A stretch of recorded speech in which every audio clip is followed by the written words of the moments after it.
At eto na nga, dahil ngayon ay June 6, 2025, birthday ng aking nanay, magse-celebrate kami. Mag-church at pagkatapos kakain.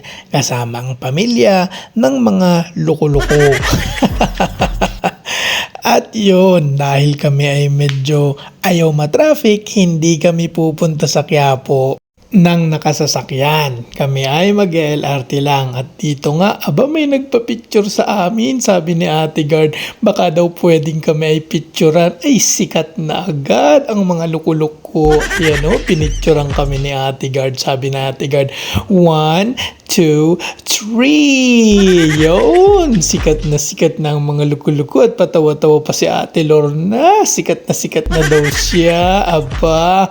At pagdating nga namin dito sa LRT, nilapitan ako ni ate at sumama pa si kuya. Bawal palang mag-picture-picture at kami kamera dito sa taas. Kaya ayan no, nagalit si Kuyang Guard. Ay sorry naman po. At dahil ako ay likas na pasaway, ayan no, kumuha ulit ako ng video sa loob ng LRT. Habang wala ang Kuya Guard. At pagbaba ng LRT, tricycle na lang kami papunta sa simbahan ng Quiapo. Pwede naman sanang lakarin, kaya lang ay matatanda na ang kasama. Kaya ayan, tricycle na lang. Masayang masaya ang pamilya ng mga loko-loko at makakarating ng Quiapo Church. At pagdating namin sa Quiapo Church, ito ang tumambad sa amin, no? Kabubuhos lang ng ulan, basa pa ang kalsada. At ayun na nga, hindi na pwedeng magpapasok sa loob. Nag-uumpisa na ang misa at punong-puno na ng tao. Kaya nag-decide kami na pumunta na lang sa kabilang bahagi ng Quiapo Church dahil napakainit dito kung kami ay tatayo at makikimisa. Dumaan kami dito sa ilalim na maraming mga alahas. Gusto ko sanang pumitik, ay naalala ko kami pala ay nasa ilalim ng Quiapo Church.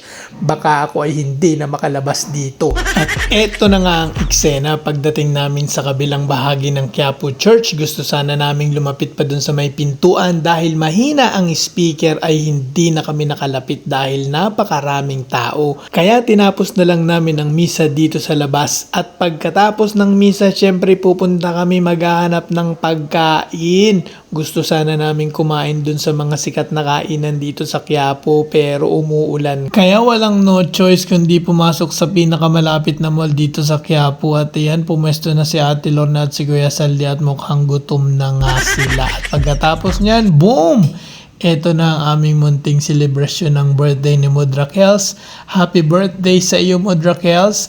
More supling to come. More apo pala to come. Happy birthday ulit. At follow ka na rin para masaya. Sige na.